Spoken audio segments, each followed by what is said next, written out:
From earliest history, Britain's master craftsmen have defined the human landscape of this country, and nowhere is this more evident than in our great stone houses and cathedrals. These are still maintained by an army of stonemasons. And in this programme, keen but completely novice amateurs will attempt to acquire some of their craftsmanship. You have to have the confidence to hit the stone, and that's the key. But it's hard enough to learn even the basic skills. Do you want to master this craft? I do. Let alone make something that is both beautiful and enduring. Pretty cool. I'm really proud of that. Really proud of that.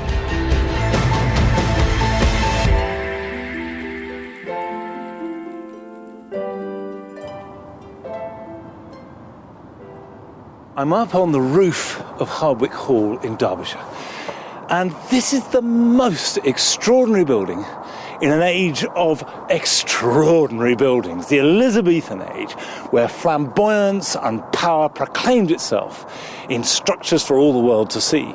And the woman who built this put her initials literally right round the top of the roof. And you can see them here. E for Elizabeth, and S for Shrewsbury, because she was the Countess of Shrewsbury. And there has been a team of stonemasons here ever since then, and you can see constantly working on it. So this is untouched, 400 years old, but here new stonework, repairing and maintaining the building. It may look rock solid, but Hardwicke is no different to the rest of this country's grand stone buildings and monuments in that they only remain standing proud and strong thanks to generations of masons working behind the scenes.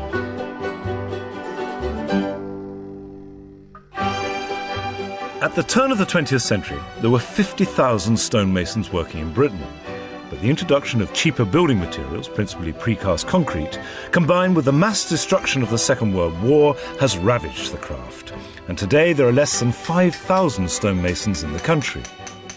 A few are engaged on contemporary work, but the vast majority earn their living in restoration and conservation. In the 1590s, when Hardwicke Hall was built, there was no real concept of an architect. And Robert Smithson, who's sometimes referred to as the architect of the building, was in fact a master stonemason. And stone has been used since time immemorial by the rich and the powerful as an expression and a monument to their wealth. So stonemasons were always highly valued craftsmen. A few hundred yards down the hill from the hall is Hardwicke's own stonemasonry yard. Andy Oldfield is the senior mason, and his job is to ensure that the upkeep of the hall is to the standards of the generations of masons who went before him. Andrew. Hello there. Hello, I'm Monty. Nice to meet you. I found you. And what does your basic work consist of? I mean, what's the stock in trade? Well, these are little delicacies, but mainly it's keeping the weather out of the building. If the stones are structurally starting to fail, then we take them out sympathetically without damaging anything else around it, taking detailed records and making a new one and popping it back in. You make it sound so easy. It's as simple as that, really. Now, when I was watching you as I came in, you were chiselling away. How does it work? It all depends on what we're approaching. If we're doing the fine, delicate work, we're virtually shaving and taking it down in layers more so than trying to break off large bits. Stone's fragile, even though we think it's tough. It's fragile, and we have to treat it with respect. What will you be looking for with the trainees? What are the qualities that make a good stonemason? Drive. Being proud of the work, being able to produce something with their own two hands. That's the key. I get up every morning, driven and proud to come to work. That's a rarity nowadays, I think. Each of our three trainees are approaching their introduction to the stonemason's craft from different perspectives. For Nigel Woodford, a film set carpenter who lives with his family in North London, there is the need to make something that is not just ephemeral and disposable. I want to do something that's going to last longer than the stuff that I generally do, which takes ages to make, gets used for a day or two, and then gets thrown in a skip. This is about seeing whether I can do something that I've never done before. You know, can you teach an old dog new tricks? Suzanne Jones is an art and design tutor from Liverpool and believes that working with stone is her next creative step on from her current ceramic sculpture. I've always wanted to work with stone. The ceramic that I make, a lot of it almost looks like stone, and rather than go through the whole process of making that material to look like stone, I can actually use stone to make my pieces. just can't wait to get my hands on it. For Simon Tack, a self-employed electrical safety tester who lives in Surrey with his fiancée, the desire to become a stonemason stems from early childhood experience. One of my dad's friends was a brickie come stonemason, and I was allowed to pick up a hammer and a chisel and bang away at an old piece of rock. And it was magical for me. And that's been stuck away in the back of my mind for years and years and years, that I want to be a stonemason. And the stonemason's craft promises much more for him than just the fulfilment of a childhood dream. It's the golden egg, possibly, for me. It could provide me with everything I've wanted, spiritually and financially. Hello, I'm Monty. Hello, I'm Suzanne. Suzanne? Nigel. Nigel, nice to meet you. Over the next 6 weeks, the trainees will learn the fundamentals of stonemasonry, from the initial ability of using a hammer and chisel to create flat surfaces on a raw slab of rock, right through to intricate carving. And if they successfully absorb these skills, they will each finally design and carve a sundial, one of which, if good enough, will be selected to remain in the grounds of Hardwick Hall, on display to the 250,000 people that visit it each year. But before our trainees can start carving, they're going to begin by sourcing their raw material from Hardwick's own quarry. This is your lot. Hello, welcome to Hardwick Quarry. Every single stone in the hall, past and present, has been quarried on site at Hardwick. Want to be trying to keep it as straight as we possibly can. And in this tradition, Simon, Nigel and Suzanne will cut the stone that they will be working on using an industrial rock drill. Right, now do that for a full day. Did you feel the stone responding? Yeah, it went in really fast, much faster than I expected. I expected you have to really push, but you don't. It just drops down a hole. Mate? Are you okay? Yeah, just about. If they thought that stonemasonry was all about arts and craft and the finesse of carving, Andy has destroyed any idea of that. He brought them straight away here to the quarry. It's muddy, it's noisy, it's hard work, and it's all about splitting stone. That's it.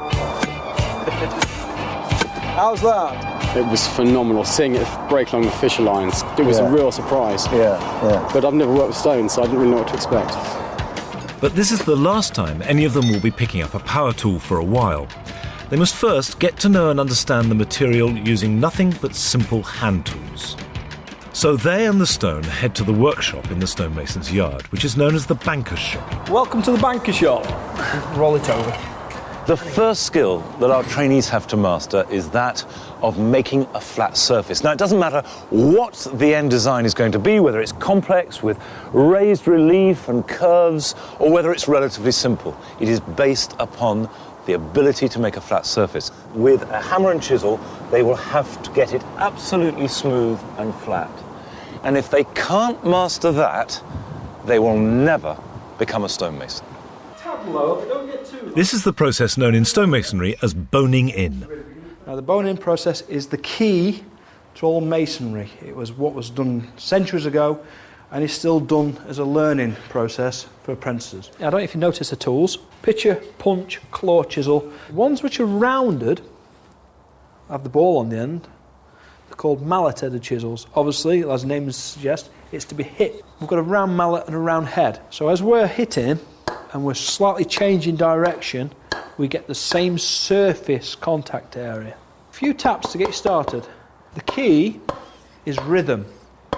First, they must flatten out 4 corners of the stone to create 4 known points that are all at the same level. They call it mason's eye. It's to use your own eye for a straight level, your own eye for looking how things are. It's not a case of just whacking the stone till bits fall off. It's more about developing the control to remove the stone through discipline and method. That's it. Simple as that.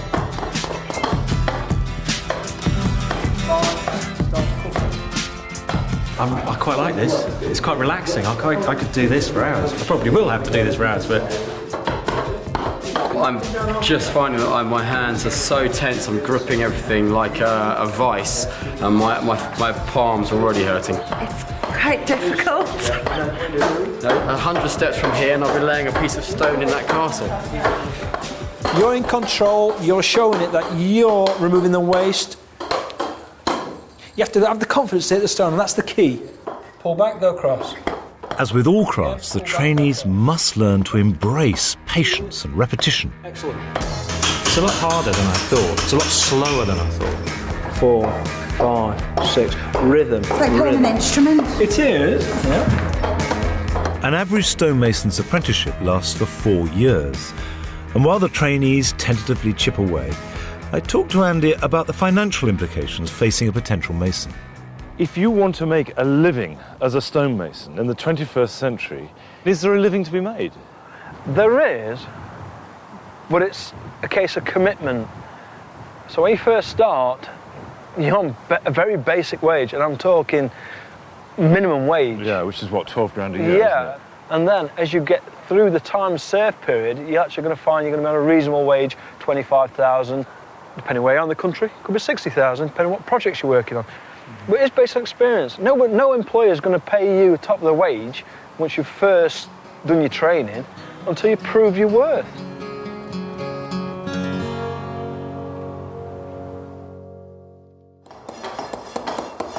The next day, progress is made, with all 3 trainees having cut and flattened their 4 corners.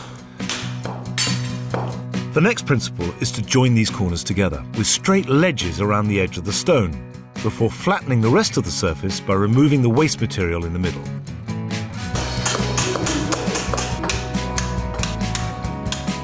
But it's hard graft, and the repetition is beginning to take its toll. Just my thumb, these fingers. Oh, frustrated. Today, my arm feels like it's about to fall off, and I've been doing it 15 minutes.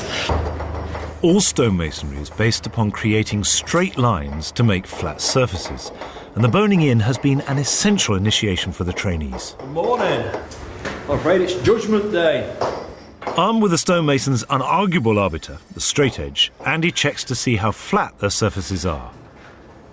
Nigel's work is the first to be assessed, and he's quietly confident that he's done the job pretty well. A few little areas what could have been better, but not at this stage of the game. Bad at all. It's a lot more physical than I was expecting. I mean, I hurt. It's a discipline. It is a proper discipline. You have to do what you're told. It's Simon's turn next, and although he's more anxious, his results are very good. Good. It's very good, in fact. Nice, regular tooling. Masons of old have been quite proud to have had a flat surface like that. Very good. Well done. Thank you. I was really nervous before he came over because I'm so self-critical.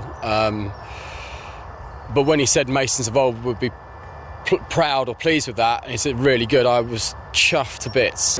And finally Suzanne, who's unused to working to a deadline in a structured way and hasn't made as much progress as the men.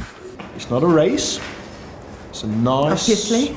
It's a nice amble across the stone. Yeah. No, that's quite good. I reckon another few hours and we've got this one sussed, and we can then move on to the next stage. You know, I go at my own pace, and I know I'm working very hard, and I'll just crack on till the end and get it finished and sorted. Whilst the trainees continue to wrestle with the basics in the banker's shop, I go off in search of the stonemason's craft at its most sublime. For this, you must surely go to a medieval cathedral, and whilst many are glorious, none is finer than York Minster. Medieval cathedrals were a manifestation of the unchallengeable authority of God and the Church. But to achieve this, the Church required the very human skills of the stonemason. It is staggering when you consider the breadth of skills that the stonemason craft encompassed when they built these cathedrals, ranging from enormous pillars soaring up to the heavens that compare with any modern skyscraper. Filigree work, as on this stone screen, that is as fine as anything that could possibly be carved in wood. The stonemason was the master of all craftsmen, and it's telling that the master stonemason didn't have to bow to his monarch. The Minster took over 200 years to build, and like all great stone buildings, it's been in a state of perpetual repair and restoration ever since. This work is carried on today by a team of 20 permanent masons. One of these, Geoffrey Butler, is the head carver, and he's been working on York Minster for 44 years. Well, it's a nice new work here. Yes, it is. And will this be the original work that was put up? It's very hard to say. A lot of this work is a previous restoration. Because we're using the same stone as it was originally built from, it weathers in the same way as an original stone. Is there any part of the Minster that is absolutely original and untouched? Not outside, no. But when you come to pieces like this, it seems to me staggering, the detail of his mane and the teeth and the feathers, that even a good pair of binoculars would hardly show you. No, you wouldn't see that, no. We often say we don't think we're much different than our predecessors who built this in terms of actually physically doing the job. The fine finishing of work's all got to be done by hand.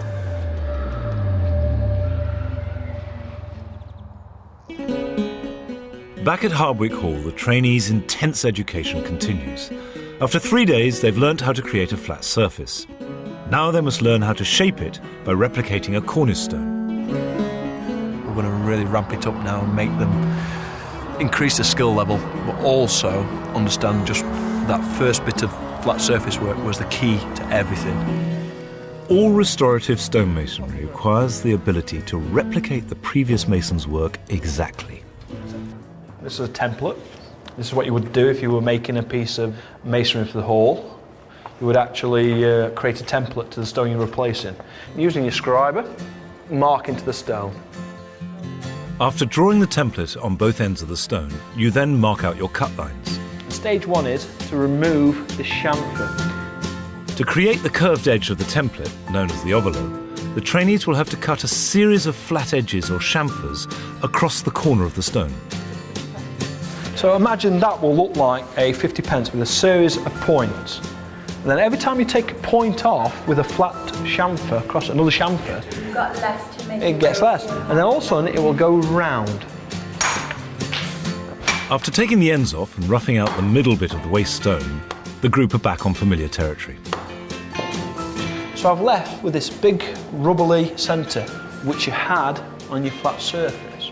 Like we did before, I'm working a flat area.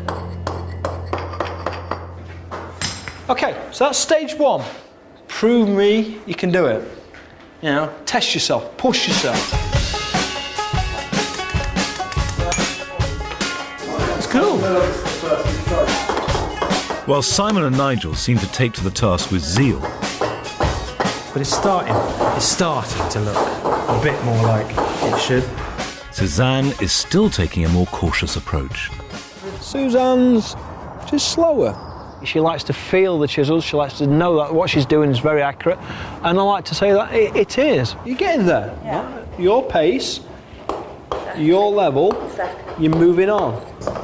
Once they've made their chamfers, Nigel and Simon can move on to learn how to make a fillet, which is a flat strip dividing mouldings, but it requires a high degree of accuracy and control. The hardest thing to do in masonry is fillets. That straight line needs to be perfect for it to work. Your master fillets, virtually everything else in masonry becomes a walk in the park.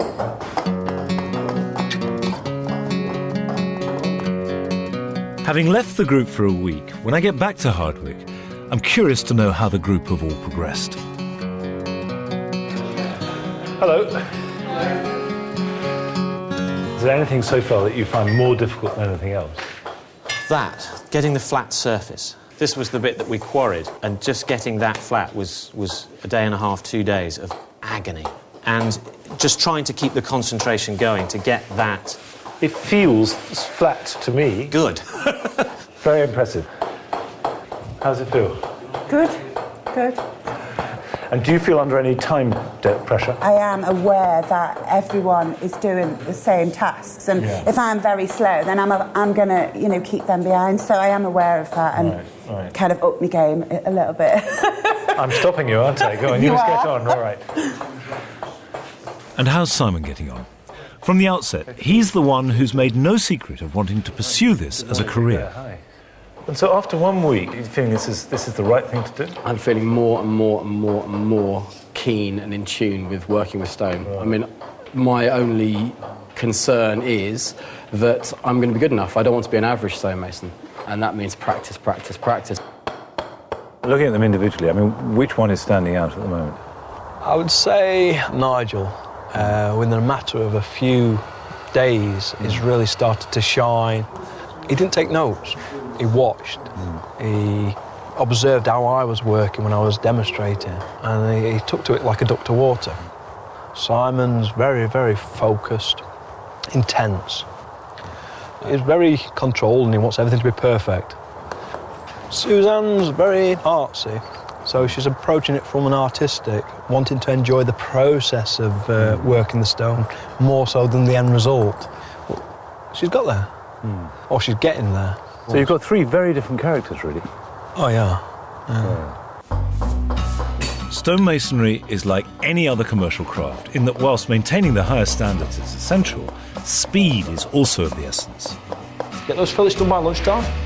Let's aim for this afternoon to get that overload done. And then let's project it off and move on to the next stage. So give yourself a target. Andy has told them to get all the cornerstones completed by the end of the day, and the pressure is beginning to get to Simon. And I've gone so close. It's just, when I was chipping off this end, I've gone right up to the line. However, Nigel seems to be rather pleased with himself. I'm done. Done, and done. OK, guys. No. Time's up. After an intensive week and a half grappling with flat surfaces, straight lines, curves and fillets, it's time for their mentor's verdict. Not too bad at all. Nice and clean. There's 1 or 2 areas where you've nicked underneath and this and that, but on the whole, it's a fantastic result for a short space of time. Under pressure as well, which is what being a mason can be sometimes. You're working to a deadline. Well done. Smash. I've been concentrating so hard, listening so hard. I've never listened so hard in my life. I wish I'd done this when I was at school. It's been really enjoyable. It's the most fun I've ever had learning anything. Always go for the field test. Not bad at all. A few little gripes, pressure on the corners where you've knocked your corners off. At this stage of the game, you expect that, but you'll not do it very often. Shame about not finishing. Yeah. Damn worthy result for the day. Excellent. Thank you. I didn't hear any praise. All I heard were the bad bits. I just can't I can't relax. That's my biggest problem. I just cannot relax. I'm so tense because I want to be good at it. I can't relax into it. Well, slight little hollow, but on the whole, pretty good.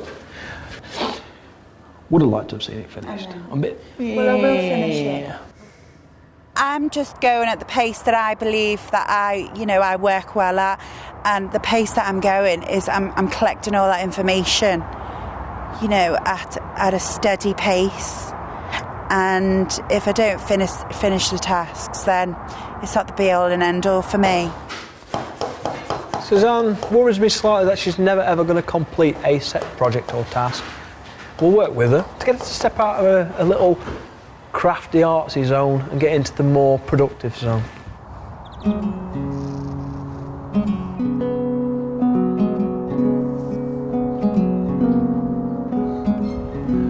So far, the trainees have spent all their time working in the banker's shop, and that's fine.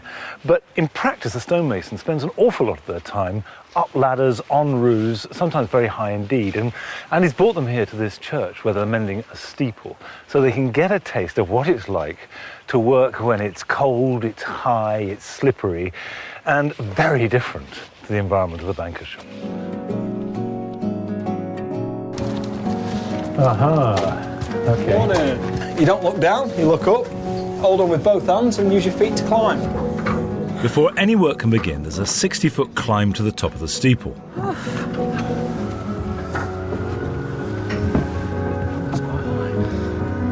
And I drew the short straw of carrying up the mortar bucket. Okay, what we're going to do is we're going to finish topping out the bell tower. St Mary's Church. Right. So this is the next piece. What's going to go on? 2 years ago, the spire at St Mary's was damaged in a minor earthquake, and Andy's been working on its restoration. Now it's time to attach the very tip of the steeple. I'd like you to take your tools, there's more than one stone so you can all have a go, and put me a flat surface back on there, taking off all this old mortar, because you can't fix onto old mortar. But with this job comes great responsibility, as these stones have been up here for almost 150 years. Now in conservation, it's about not damaging the work around you. This restoration work uses the skills that they've acquired, namely the removal of waste material and the creation of a flat surface.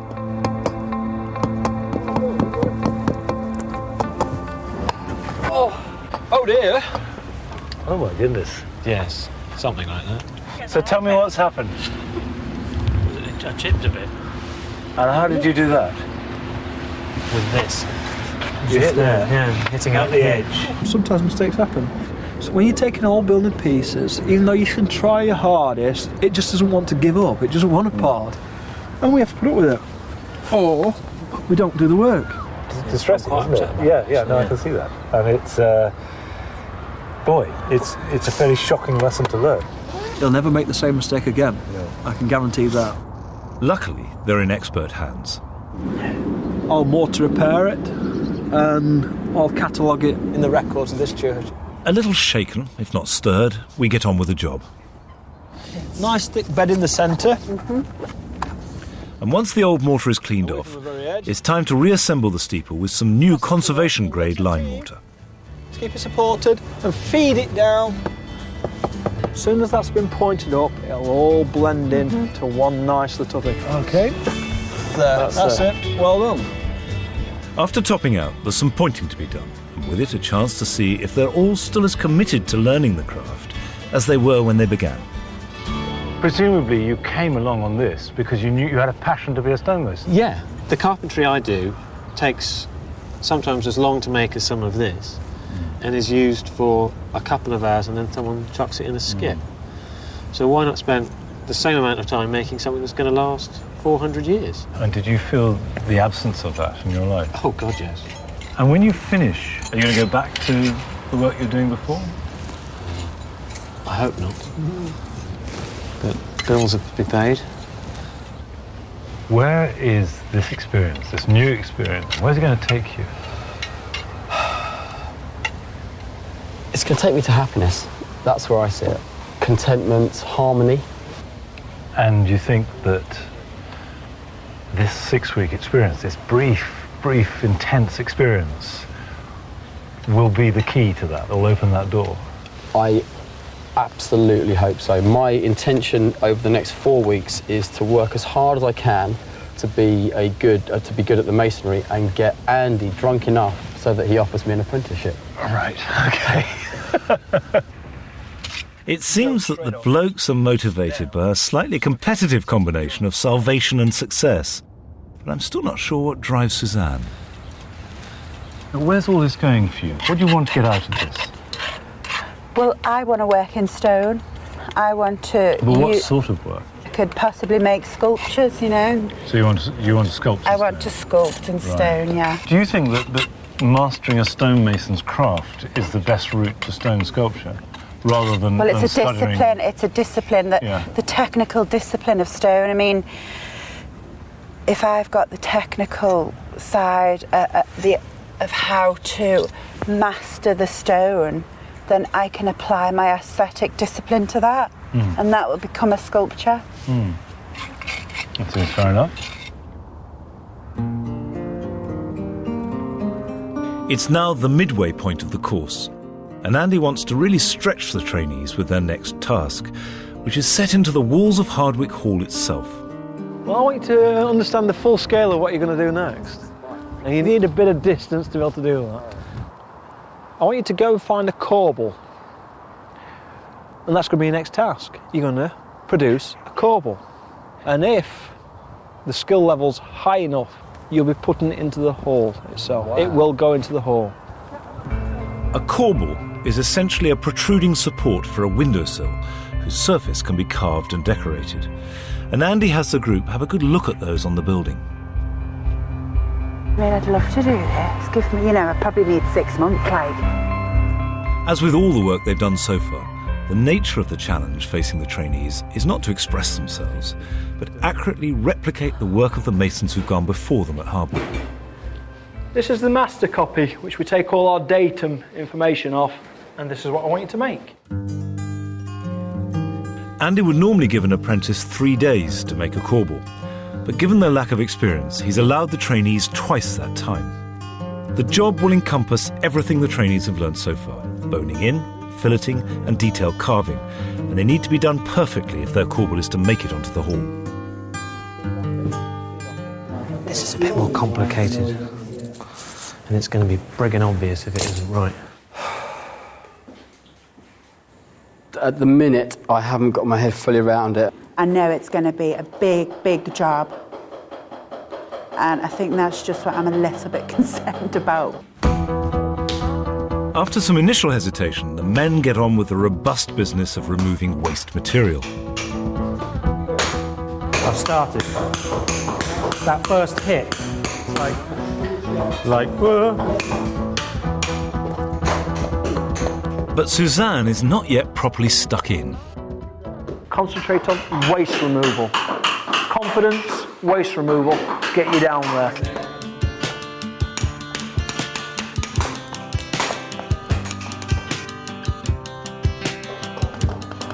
By mid-morning the following day, both Nigel and Simon are already beginning to create the distinctive outline of their corbels. Suzanne, however, is lagging way behind. You've gone back to a bit more where you're just tickling the surface. Just go back to a bit more that aggressiveness for getting that waste away. A bit more grunt, that's what I want. Despite this advice, Suzanne seems happier to tread her own primrose path.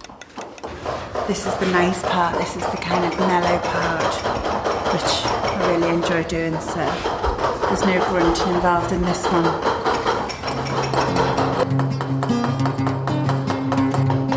Well, however they go about it, there's no doubting that it is hard graft. My hands are tired and my arm aches and my neck hurts. And it's just killing me. I'm in agony. My chisel hand is just feels like a claw. I thought I'd be used to it by now. After 2 days of non-stop chiselling, Andy calls time. Rack and stack your tools, get a good night's rest. We start again in the morning, and we carry on as we mean to go on.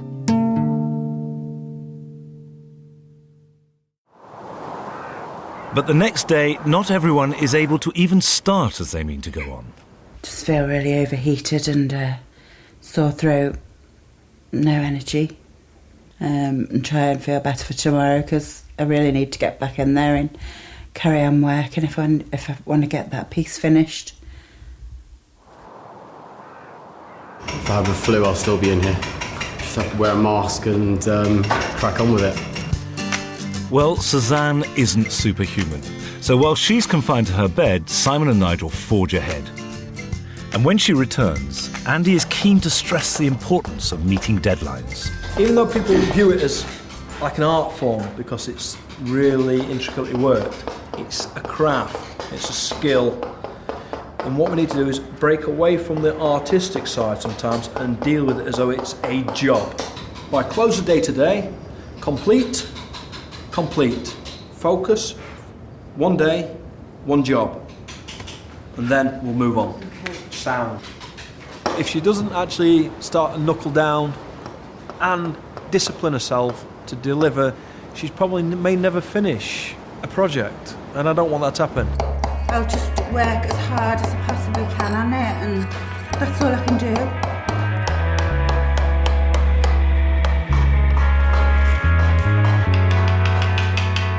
We set a target.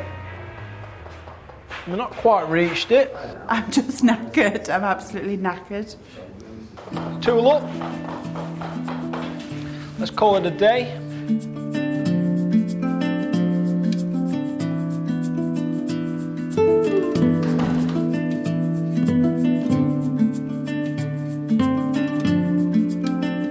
following morning, Andy is determined to get Suzanne back on track. That end by break. That end by lunchtime.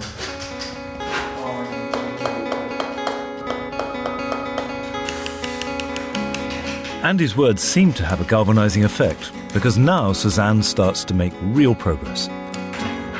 Okay, big improvement.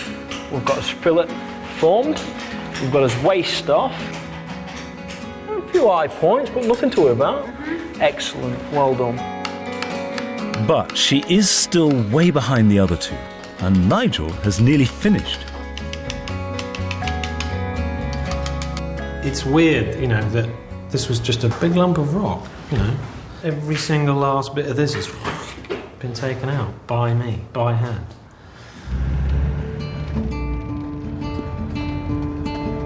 Returning to Hardwick after another week away, I'm looking forward to seeing the finished corbels.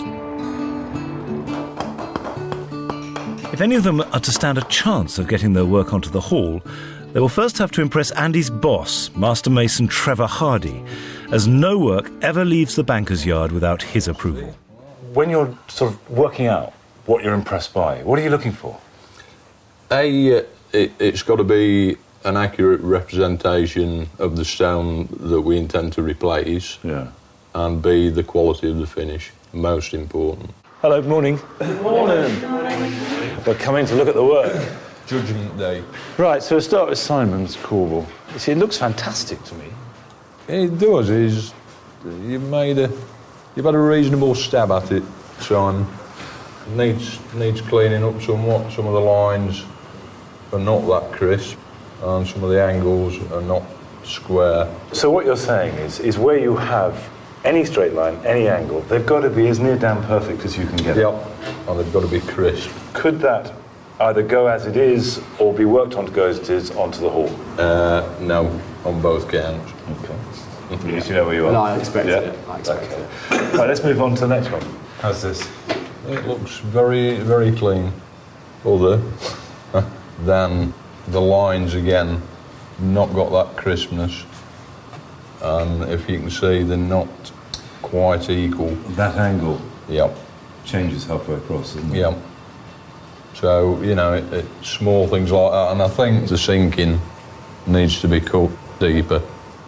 I mean, you know, with probably another couple of hours on this, deepen that, just sharpen these lines up a bit, and yeah, excellent effort. It could be to a standard that we could use on the building. Well, that's a result, isn't it? Yep, very good. Yep. Hello. In terms of, I mean, there are obviously, to my mind, two things here. One, she not nearly completed it. Yeah. So, why would that be, do you think? You need to remain really focused on what you're doing and what you want to achieve at the end of the day. Yeah. The trainees have now all been instructed in the basic fundamentals of stonemasonry, but there are still great differences in their individual attitudes to mastering the craft. There is a question here, isn't there? Because this is a very disciplined, practical craft. Yes. It's not about art at all. No. But surely, if you were working as a stonemason... Yeah. No, that is totally my negative issue here at the time. I need to sort the time out with what I'm doing. I think the skill is fine. It's just the time. Just do what you're doing faster. Yeah. Maybe because I'm an artist that I need a little bit of a kick up the behind. What do you think would be the hardest bits? The hardest bit? Focusing on the systematic discipline of the task. Do you find that focusing difficult? I think I do. I think that's where my weakness is. But do you want to master this craft? I do. Well, okay, let's rephrase I don't think anyone believes me. But Simon, who is really serious about pursuing this craft as a career, is still lacking confidence. How do you feel about Trevor's decision on your corbel? Is that pretty much what you expected? That's exactly what I expected. Right. Even though I knew what he was going to say from my own judgment, hearing it from the boss it's like a fillet knife, you know, going through my stomach. It really is. That's powerful stuff. It is powerful stuff. Well, that's how I feel about this. I'm enjoying working with the stone. I love the feel of it, but it's the boiling it down to the basic skill, which is being able to cut a perfect flat surface between 2 points. And I still can't get. Isn't coming naturally to me. Cheers, mate. Nigel doesn't seem to be surprised to find himself top of the class, but the idea of having his work on show clearly delights him. That seemed to be a good result to me. Yeah. No, I mean that was what I wanted to do. That was the carrot, that I could do something that was going to go on Hardwick Hall and be there for 100 years. Pretty cool. I'm really proud of that. Really proud of that. Because the majority of a professional stonemason's work is based upon conservation and restoration, so far all of the trainees' work has been focused on replicating and repairing existing work. But what of contemporary stonemasonry? Is there scope for creating original work? Here I am, standing outside a modern, very busy stonemason's yard, and I can't hear a single clink of a chisel. In fact, the sound is dominated by the roar and whir of grinders. So, what's going on? Is this the true face of 21st century stonemasonry, or is this something else altogether? Atelier 109 was formed 4 years ago by Pierre Bidot, a fully qualified stonemason. He specialises in designing and making cantilevered stone stairs by combining traditional skills with the most modern power tools. Whether this is a refinement or corruption of the stonemason's craft, I'm not yet sure. Hi. Hello. Nice to meet you. Let's go. Well, I have to say, coming from the sort of almost reverential atmosphere of a conventional stonemason's yard, this is quite a shock to the system. We are a commercial workshop, so we have a very picketed deadline, and to meet them we need to use modern technology to be more efficient.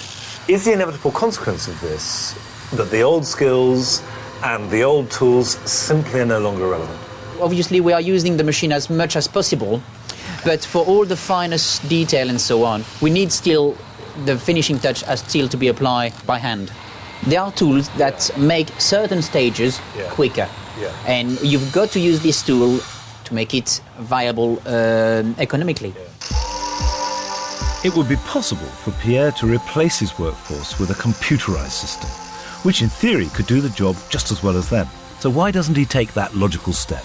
My guys, they are finishing their work very, very well just because there is a quality and because there is passion behind it. There's no doubt that when I talk to Pierre's masons, the passion and individual craftsmanship is still there. What are you doing here? I'm just setting out the templates for 2 jambs for a fireplace. And then you'll remove that using a hammer and chisel or power tools? A mixture of the two, really. I use a depth cutter. Right, so it looks like a saw, really, doesn't it? Have you been using power tools from day one? No. Right, so when? How long did you work with hammer and chisel before you used it? Pretty much a year, just under. Right. How do you feel about that? Or do you feel that you're losing something? My view is, if the tool's in your hand, it's a handcrafted piece of kit. Right, so it doesn't matter what the tool is? Doesn't matter what the tool is, you're still guiding it. You haven't got something set there to stop you going over. It's your own eyes, you work it, and it's down to you to get it right. So I think it's a very personal thing. Do you get pleasure from pride from doing it? I'm incredibly proud of it. It's something beautiful that someone wants in their home, and it's going to be in their home for many, many years. And it's a privilege, really, to do something like that. Someone to say, I want your work in my house. I had great doubts when I first saw the setup here. I thought that this perhaps was the wrong side of the coin. This was a loss of the craft and skills through using power tools. But actually, I'm convinced that this is a viable future for stonemasons. They're still using the basic skills. You can't just pick up a grinder and cut stone. You really need to know how it works. You need to have those skills that you get through a hammer and chisel. And I'm sure the people that built Hardwick Hall would have used grinders if they had been there to be used. The trainees are now 4 weeks into their 6-week intensive training and gearing up for their final project, which is to design and carve a sundial, the best of which may be judged good enough to remain permanently in the grounds of Hardwick Hall. This is altogether a much more difficult task, and Suzanne has got to finish this. This is not an exercise in procedure, it's actually a finite object with a finite delivery date. And remember, the winner will have their sundial in the gardens here at Hardwick, and that is, make no bones about it, a huge honour. This project will both display all the skills they've learned, whilst allowing them freedom from the disciplines of strict replication for the first time. The brief is to create an original piece inspired by Hardwick. It's going to be quite minimal, very minimal. I think will look nice against the intricacy of Hardwick Hall. Whilst Nigel's design is anything but minimal. There's lots of these finials, they're all over Hardwick Hall. I'd used the volute, which is the spiral, which holds up the E and the S on the roof. Simon is also thinking on a grand scale. I've got a 5-foot piece of stone. I'm going to carve the E and the S out of the one piece of stone. So this is going to be a really large piece. I would love to see my sundial in this garden. It would be such a high point in my life. Suzanne has chosen to recycle part of an old Hardwick gatepost as part of her piece. That kind of adds to the whole kind of part of the piece. I think that's really nice. She seems to be highly motivated by the creative freedom of this final task, but she's also contrived to make life a little difficult for herself. Apparently the ball sphere in stone masonry is one of the most difficult forms to make, and that is a challenge for me. That's a real challenge, and I love geometric forms anyway. I use them all the time in my design. Nigel is making this stone into the base of his sundial, which will have voluted ramps spiralling up to the centre. The group all set to with a will, using the full range of hand skills that they've learnt so far. And Andy is finally letting them use power tools as well, as all 3 designs involve a huge challenge just to complete in time. The designs the guys have come up with are quite interesting and diverse. Nigel, he's taken some of the scrolls and volutes off the house. Suzanne is taking on board the fact that what we're trying to achieve on a sundial, which has put a really artistic flair into it. Simon's gone totally the opposite way. Masters of masonry, still using all the skills and knowledge that are acquired to carry it out. They're going to have to really rely on that knowledge and that tool control they've been given. The design is part of it, quality is everything.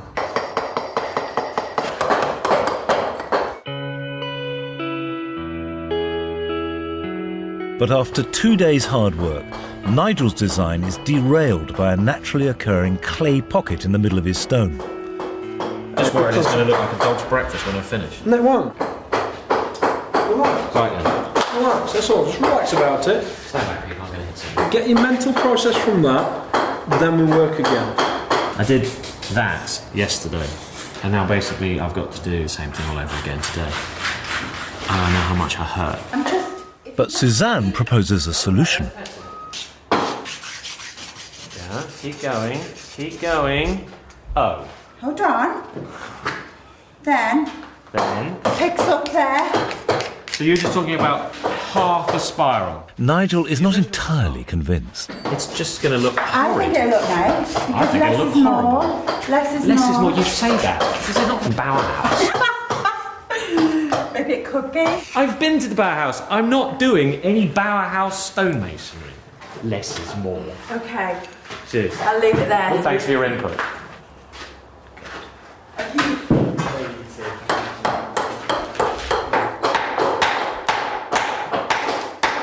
Whilst Nigel vents his frustration on the dodgy stone, Andy takes pity on him and cuts him a new base so he can start afresh. But he is now days behind the other 2. Just start all over again.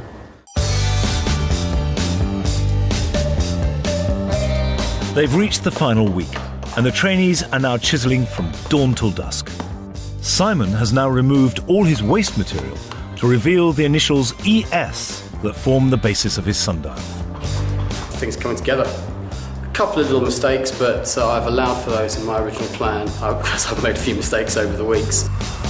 Nigel has had a tall stone obelisk cut, which will form the gnomon of his piece. The gnomon is the part of a sundial that casts a shadow from which the time is measured. Meanwhile, Suzanne has finished carving her bowl-shaped top section, as well as making real progress with the stand that will support it. The speed of how I work now is really improved, and well, it just goes to show really, because it's only taken me 1.5 days to do this, and this is quite a large piece. Over the final few days, the trainees go flat out to finish their sundials to as high a standard as possible. They've each gone to the limits of their ability, not just using the skills they've been taught, but also risking trying a few new ones too. The amount of stonemasonry in this, the skills of stonemasonry, from a volute to a finial, these are all examples of things that we've learned. I think one or two of the other ones are lacking some or all of the skills that we've learned.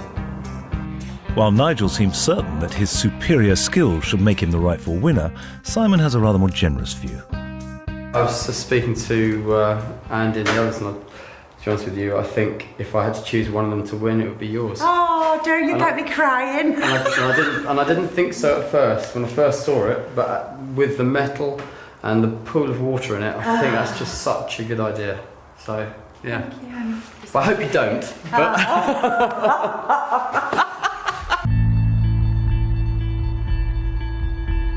After 6 weeks intensive training in the stonemason skills, it's now time for the final judgment of their work. This is my last visit to Hardwick Hall and the day of reckoning for the trainees.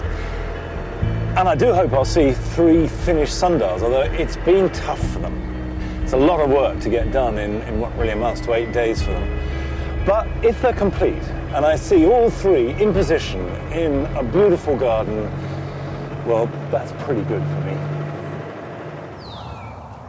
I find Simon in the garden, installing his work, laying the hour stones on the ground around the lettered gnomon.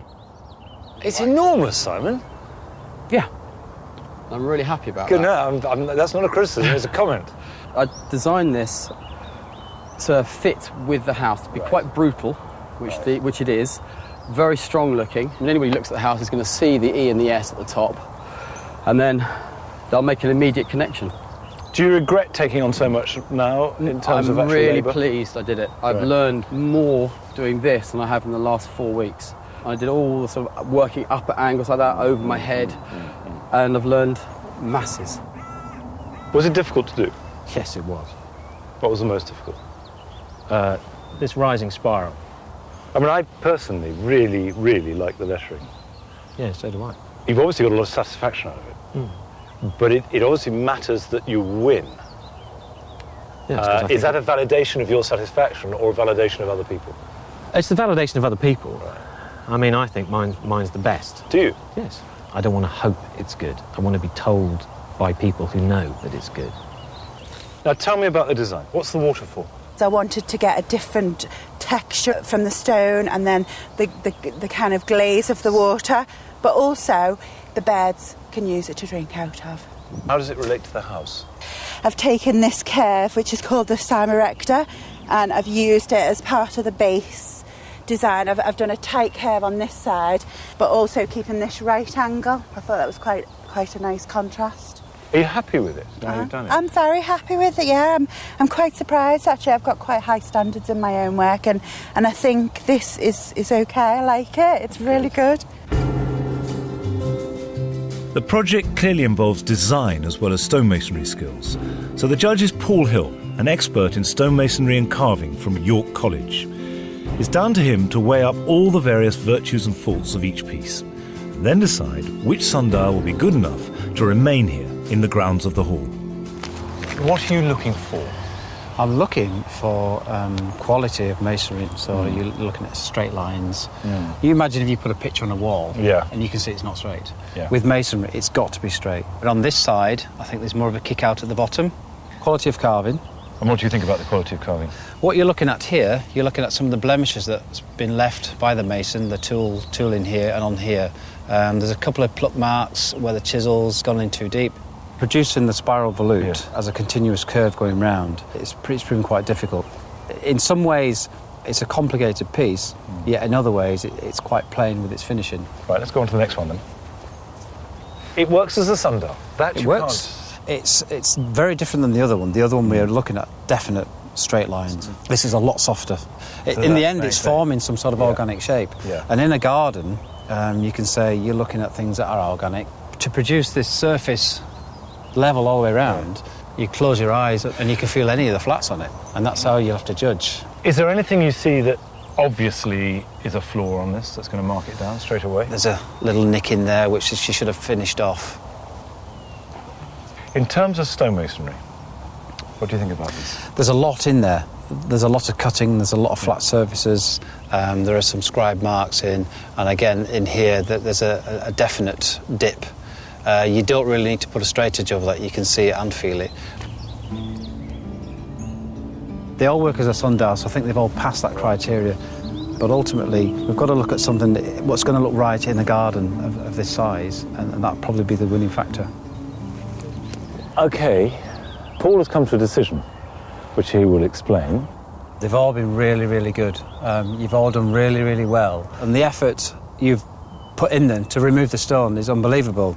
I do have to choose one, and that decision was made on not necessarily the complexness of the stonework, but because of the simple lines. And that piece is Susan's. Wow. Well okay. Well done. Well done. Well done. But again, well done to you all, and I don't think you'll have any problem in progressing and carrying on, hopefully, a lifelong skill. It's not all about winning. It's about being content with yourself. Feeling as though I've done a good job. I've spoken to Andy. In his view, I have the beginnings of the skills of a stonemason. With practice, I can do it. He's said I can take any stone that I can carry and go home, and weekends in the winter I should be practicing, and then summertime, evenings and weekends, I should practice. Well, how do you feel about it? Gutted, absolutely gutted. But it's been a real experience. I didn't think I was going to get as much out of it as I did. Really didn't. Had no idea. That's good. Yeah, no, I've thoroughly enjoyed it. Suzanne, did you expect that? Not at all, no. I thought Simon would win. I came here to learn, and, you know, I've done that. I've learned an immense amount of knowledge. I've created a beautiful piece of work, and it's going to go in the garden, and I'm going to start crying in a minute. I would love to continue learning about stonemasonry, and then to actually apply it to my art is another wonderful experience. I think one of the really interesting things about this result is that the one person out of the three who said from the very beginning that they don't want to be a stonemason is the winner, Suzanne. She's always said she wants to master the skills so that she can make art with it, so she can use it for her sculpture. And I think that what that shows is that these are not two separate disciplines. They can inform each other. And all the skills of the stonemason can be put to art, and art can work with the craft.